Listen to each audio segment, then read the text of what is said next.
Hey, hello, hi. So this is my Money in the Bank and NXT Heatwave review. Since I've never done this before, I'll quickly explain how my review system will work. Also, yes, I'm aware that I'm a Dave rating matches.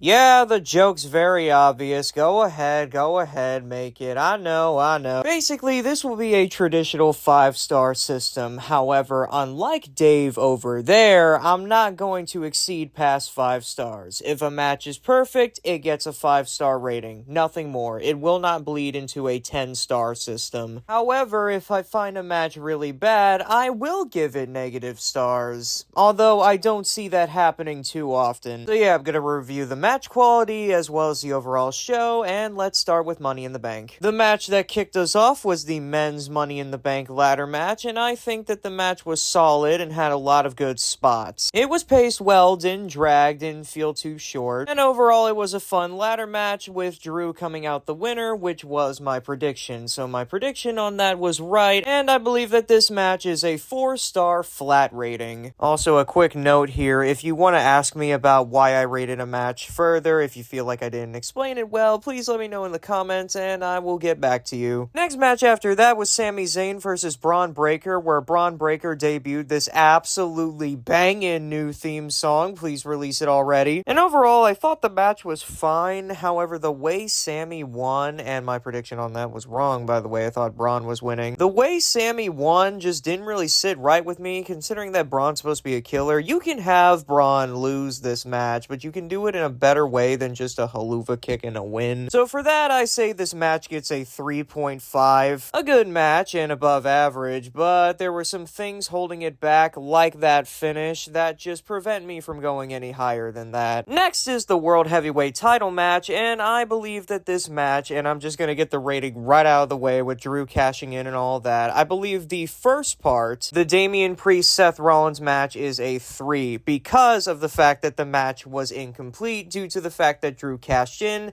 and Damian botched that whole thing. He was supposed to kick out of the Falcon Arrow, but didn't. Someone missed their cue. I'm not entirely sure what went on there, and it sounded really bad from the reports that I read, so yeah, that gets a 3. And as for the interference spot with Drew McIntyre and all that, that as an actual match is really like a 2. The interference with Punk is great, but realistically speaking, that the match turned into a triple threat and was technically a new match, it only went on for a few minutes, so yeah, 2 is fine. And if you're wondering, my thoughts on the overall show will come at the end of the star ratings. Thought I'd mention that right now before I forget. Next is the women's Money in the Bank ladder match, and I believe it's the same as the men's, a 4 flat. Even though there were some botches in the beginning and some people did some moves wrong, I still believe a 4 flat is perfectly fair for this type of match. And while my prediction was wrong, by the way, the previous one was technically right with Damian retaining either way, while my prediction was wrong, she was the second girl that I wanted to win, Tiffany Stratton, so yeah, I think that WWE made a good call. And the main event, Bloodline versus Cody and Friends, that is going to get a 3.5, because while the match was fine and did what it needed to do, and, you know, my prediction was right, but that doesn't really count towards the tally, few things went wrong, one of which being Tonga Loa. He got concussed during the match and therefore screwed up his low blow spot, and since Tonga Loa's not really one of those people who tends to wrestle the right way, if you catch my drift, I'm not gonna really cut him slack because yeah, he was concussed, but a bad spot is a bad spot and I just have to call it like it is, so yeah, sorry. Other than that, the match was fine, but it was a bit underwhelming and nothing happened afterwards, so yeah, 3.5 for that one. So rounding all of those ratings up, that comes out to a 3.25 as an entire show, and yes, the 5-star ratings will also apply to what I think of the show. However, I'm going to immediately dock a quarter off of that. Do you want to know why? Because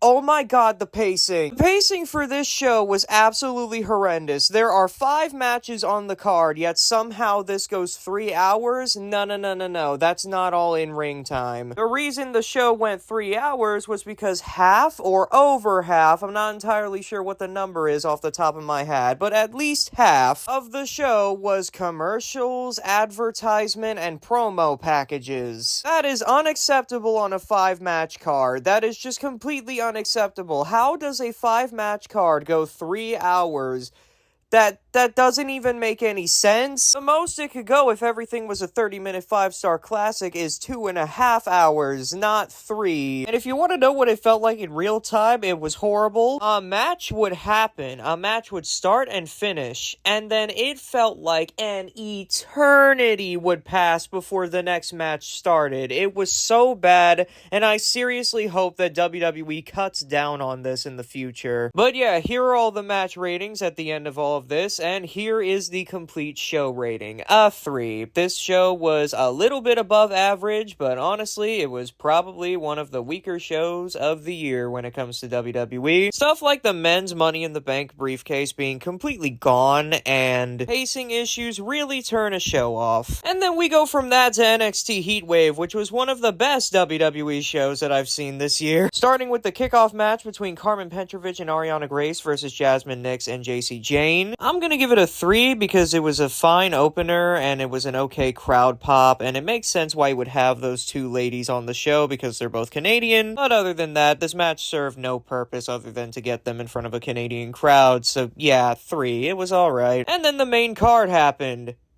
Oh god. Obafemi versus Wesley. Jesus Christ, that was an absolute barn burner. That is going to get a 4.5. Reason it's not getting a 5 is because me personally, I think it went a tad long, and I don't really like doing 0.75s or 0.25s if I don't have to. So this absolute gem of a match gets a 4.5 and continues to show why Wesley is just really good and why Obafemi is the future of wrestling. That man is the epitome of a professional wrestler. That man is so good. Next is Kilani Jordan versus Sol Ruca for the NXT Women's North American Championship, and also, oh my god, both of these women are WWE homegrown talent, and they produced one of the greatest women's matches that I have seen this year, at least in terms of a pure in-ring wrestling performance. Like, seriously, what the was going on in this match? You had Sol Ruca doing a 450 clothesline off the top rope. Seriously, what the And then Kilani Jordan hit a Poison Rana off the top rope. What the are we doing here? Holy fuck. This is another 4.5 receiver. There were some hiccups in the match and other things that stopped me from giving it a 5, but otherwise,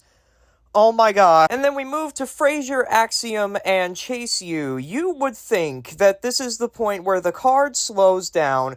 It does not. This is another 4.5 performance. While I think, like the Oba match, it had some issues in terms of how long it went, it genuinely otherwise was one of the greatest tag team matches that I've seen this year. Not much more to really say on it, honestly, so yeah, 4.5. And then we move on to Lola Vice versus Roxanne Perez for the NXT Women's title, and while I do think that this was the weakest match on the card, to me, it's still a 4, and that really says a lot about this card. Like, in this match, sure, there were botches, there were some issues and all that make me give it a 4, but otherwise, I still think it was a really good match. A little slow, yes, but it was really good. Not much more to say on this one either, so I'm just gonna move on from it and get to the main event. Oh my god, the main event. For me, this is a match of the year contender. I'm not saying this because I'm a Shawn Spears fan or because I'm biased in any sort of way. To me, this is one of the best executed matches of the entire year. The story in it made sense, the in-ring action was off the charts, and the finish was so good. I highly encourage you to check out this match for yourself because I honestly don't want to spoil the finish if you haven't seen it already. Which, if you're a wrestling fan who has social media, you probably have, but you know, I'm just gonna say it. That one's a perfect 5. And with all those scores, that averages out the show to a 4.5, which I think is fair. Pacing issues and matches being a tad too long are the only things setting this back from me giving this show a perfect 5. But at that point, I'm just nitpicking. In terms of in-ring competition and overall match quality, I don't think you can get a better WWE show than this one right here. This just goes to show, do not let the internet tell you that NXT is a cooked product that is past its glory days or whatever. NXT is awesome. Like, genuinely awesome. And if you're not watching weekly, you're missing out. But yeah, that's gonna do it for the reviews of these two shows. Hopefully I'll do some more reviews in the future, which I probably will. And yeah, that's gonna do it for me, so see you next time. Bye. Also, I told you Shawn Spears belongs in the main event.